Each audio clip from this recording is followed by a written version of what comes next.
రానున్న ఎన్నికల కోసం వైఎస్ఆర్సీపీ సెంటిమెంట్నే నమ్ముకుందా? సెంటిమెంట్తోనే రాబోతున్నటువంటి ఎన్నికల్లో గెలవాలనే ప్రయత్నం వైఎస్ఆర్సీపీ చేస్తుందా అంటే అవుననే సమాధానం ఇస్తున్నారు కొంతమంది రాజకీయ విశ్లేషకులు. ఇక ఇదే అంశానికి సంబంధించి మనతో మాట్లాడేందుకు ప్రముఖ రాజకీయ విశ్లేషకులు, ప్రముఖ సీనియర్ జర్నలిస్ట్ సిఎస్ రావు గారు మనతో ఉన్నారు. ఆయనతో మాట్లాడదాం. Sir hi sir. Hello Krishna. Sir, రాబోతున్నటువంటి ఎన్నికల్లో వైఎస్ఆర్సీపీ పార్టీ కేవలం సెంటిమెంట్నే నమ్ముకుందా? సెంటిమెంట్తోనే విజయం సాధించాలనే ప్రయత్నం చేస్తోందా? అందులో భాగంగానే కొంతమంది కొన్ని ఆసక్తికరమైనటువంటి కమెంట్స్ చేస్తున్నారు. బొత్స సత్యనారాయణ గారు, మేము వైజాగ్ని రాజధాని చేద్దామని ఒక యజ్ఞంలాగా ప్రయత్నం చేస్తుంటే ఆ యజ్ఞం మీద మాంసపు ముద్దేయాలని ప్రయత్నం చేస్తున్నారు టీడీపీ వాళ్ళంటూ కూడా కొన్ని ఆరోపణలు చేశారు.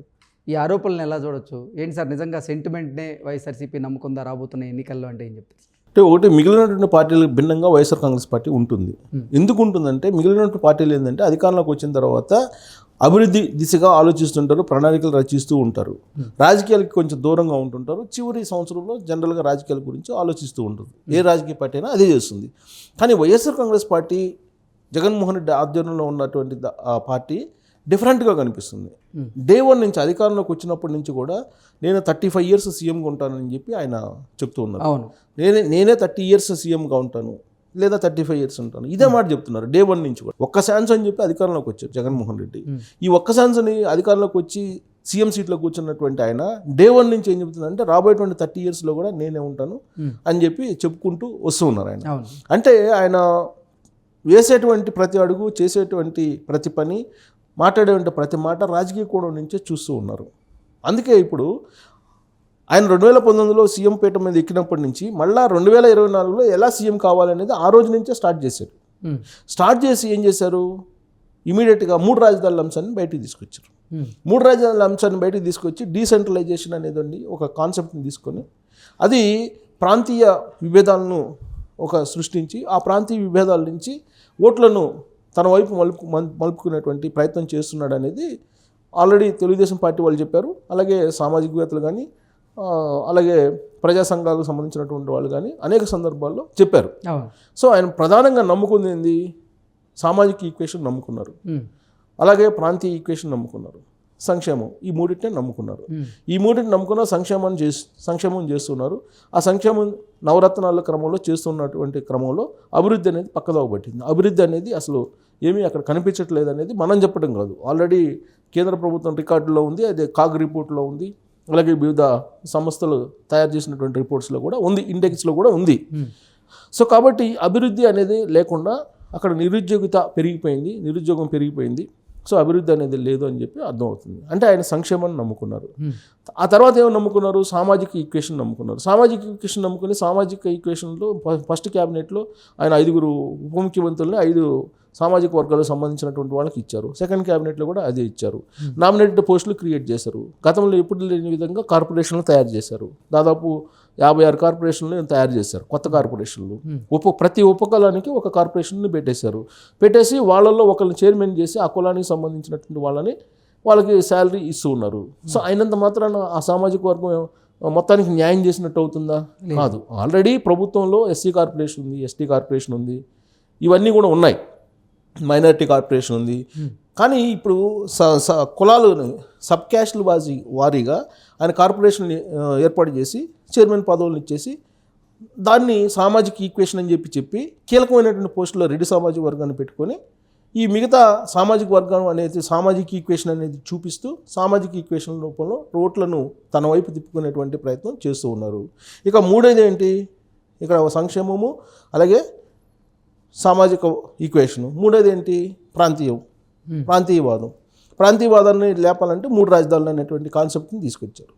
వాస్తవంగా 3 రాజధానుల కాన్సెప్ట్ని ఎలా తీసుకొస్తారు? మీరు ప్రతిపక్షంలో ఉన్నప్పుడు ఆ 3 రాజధాని కాన్సెప్ట్ని ఎందుకు ప్రస్తావించలేదు? అసెంబ్లీలో ప్రస్తావించాలి కదా.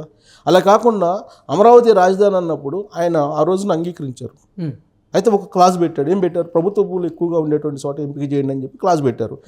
ఆ తర్వాత అక్కడ శ్రీకృష్ణ కమిటీ ఇచ్చిన రిపోర్టు అవన్నీ అధ్యయనం చేసిన తర్వాతనే అక్కడ పెట్టినప్పుడు అసెంబ్లీలో ఏకగ్రీవ తీర్మానం చేశారు. వాళ్ళు కూడా సపోర్ట్ చేశారు, వైఎస్ఆర్ కాంగ్రెస్ పార్టీ వాళ్ళు కూడా. అప్పుడు అమరావతిని రాజధానిగా తీర్మానం చేసినటువంటి జగన్మోహన్ రెడ్డి అదనంగా ఏం చెప్పారంటే, ఎన్నికల ప్రచారంలో భాగంగా ఒకవేళ జగన్మోహన్ రెడ్డికి ఓటేస్తే రాబోయేటువంటి రోజుల్లో అమరావతి రాజధాని తరలిస్తారు అనేటువంటి ఒక ప్రచారం జరిగింది. ఆ ప్రచారానికి ఆయన ఫుల్ స్టాప్ పెడుతూ నేను అమరావతి రాజధానిని తరలించను, నేను నా హౌస్ తాడేపల్లిలో ఉంది, నేను అందుకే తాడేపల్లిలో కట్టుకున్నాను, నేను ఎందుకు తరలిస్తాను అని చెప్పి ఆయన ఎన్నికల ప్రచారంలో ఆయన చెప్పడం జరిగింది. సీన్ కట్ చేస్తే ఆయన ముఖ్యమంత్రి అయిన తర్వాత 3 రాజధానుల కాన్సెప్ట్ని తీసుకొచ్చారు. అంటే ప్రాంతీయవాదాన్ని ఆయన తీసుకొచ్చేటువంటి ప్రయత్నం చేశారు.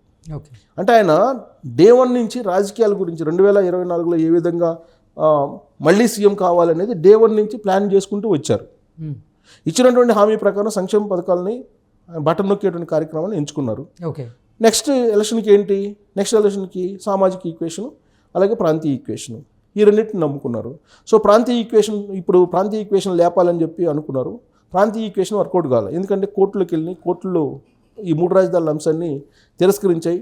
ఆయన పెట్టినటువంటి బిల్లుని మళ్ళీ వెనక్కి తీసుకున్నాయి. అయినప్పటికీ దీన్ని రాజకీయ కోణం నుంచి తీసుకెళ్తున్నారు. రాజకీయ కోణం నుంచి తీసుకెళ్ళి ఇప్పుడు ఏం చెప్తున్నారు? ఉత్తరాంధ్రకి రాజధాని వస్తుంటే, విశాఖకి ఎగ్జిక్యూటివ్ క్యాపిటల్ వస్తుంటే చంద్రబాబు నాయుడు అడ్డుకునేటువంటి ప్రయత్నం చేస్తున్నారు అని చెప్పి ప్రచారం మొదలుపెట్టారు. ఆల్రెడీ ఉత్తరాంధ్రకు సంబంధించినటువంటి లీడర్లు, వైఎస్ఆర్ కాంగ్రెస్ పార్టీకి సంబంధించినటువంటి వాళ్ళు గత కొన్ని రోజుల నుంచి కూడా అదే ప్రచారం చేస్తున్నారు. ఇప్పుడు మళ్ళీ ఎలక్షన్స్ టైం వచ్చేసింది. ఆ సెంటిమెంట్ని మరింత రక్తి కట్టించేటువంటి ప్రయత్నం వైఎస్ఆర్ కాంగ్రెస్ పార్టీకి సంబంధించినటువంటి వాళ్ళు చేస్తూ ఉన్నారు. దాంట్లో భాగంగా బొత్స సత్యనారాయణ సీనియర్ పొలిటీషియన్ మంత్రిగా ఉన్నారు. ఆయన ఏమంటున్నారు? వైజాగ్కి మేము క్యాపిటల్ తీసుకొస్తుంటే దాన్ని ఒక యజ్ఞంలాగా మేము చేపడుతుంటే న్యాయస్థానంలో పోరాడి ప్రతిపక్షాలు ఒకవేళ వ్యతిరేకించినా కానీ మేము కాదని చెప్పి మేము తీసుకొస్తుంటే ఒక యజ్ఞం మాదిరిగా ఆ యజ్ఞంలో మాంసం ముద్దే వేసేసి యజ్ఞాన్ని ఆపేసినట్టు రాజధాని రాకుండా ఆపేసేటువంటి ప్రయత్నం చేస్తున్నారు అనేది ఆయన చేసినటువంటి తాజా కామెంట్. ఇదే కామెంట్ని, ఇదే ఆరోపణని రాబోయేటువంటి ఎన్నికల్లో మరింత బలంగా తీసుకెళ్లి ఉత్తరాంధ్రలో ఓట్లని పొందేటువంటి ప్రయత్నం స్టార్ట్ చేసింది వైఎస్ఆర్ కాంగ్రెస్ పార్టీ అని చెప్పి మనం భావించడానికి అవకాశం ఉంది. సెంటిమెంట్ని నమ్ముకున్నారు.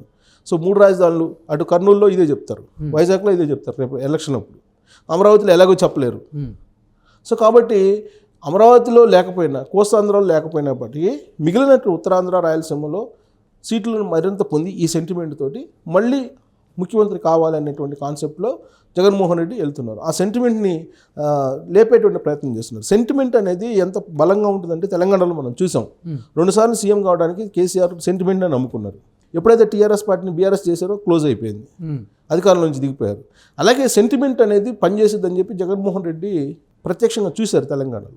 కాబట్టి ఆ సెంటిమెంట్ని, ప్రాంతీయవాదాన్ని అనేది లేపేటువంటి ప్రయత్నం చేస్తున్నాడు జగన్మోహన్ రెడ్డి అనేది అందరికీ అర్థమవుతుంది. సో ఈ సెంటిమెంట్ అక్కడ వర్కౌట్ అవుతే కనుక ఆయన అనుకుంటున్నట్టు మళ్ళీ అధికారంలోకి వస్తారు అనేది వైఎస్ఆర్ కాంగ్రెస్ పార్టీ ఆశ. కానీ ఆంధ్రప్రదేశ్లో ఆ సెంటిమెంట్ వర్కౌట్ అవుతుందా లేదా అనేది చూడాలి. ఇప్పటివరకు అయితే ఆ సెంటిమెంట్ పెద్ద ఎత్తున లేదు. సెంటిమెంట్ని రైజ్ చేసే ప్రయత్నం అయితే చేస్తుంది వైఎస్ఆర్ కాంగ్రెస్ పార్టీ. కాబట్టి దాంట్లో ఎంత సఫలీకృతం అవుతారనేది చూడాలి. బొత్స సత్యనారాయణ మాత్రం దాన్ని ఒక యజ్ఞంతో పోల్చి, ఆ యజ్ఞంలో ఏదో మాంసం ముద్ద రాక్షసులు వచ్చి వేసినట్టు తెలుగుదేశం పార్టీ వాళ్ళు, జనసేన వాళ్ళు వచ్చి ఆపేటువంటి ప్రయత్నం చేస్తున్నారు అని చెప్పి చెప్పేటువంటి ప్రయత్నం చేస్తున్నారు. బట్ తెలుగుదేశం, జనసేన ఏం చెప్తుంది?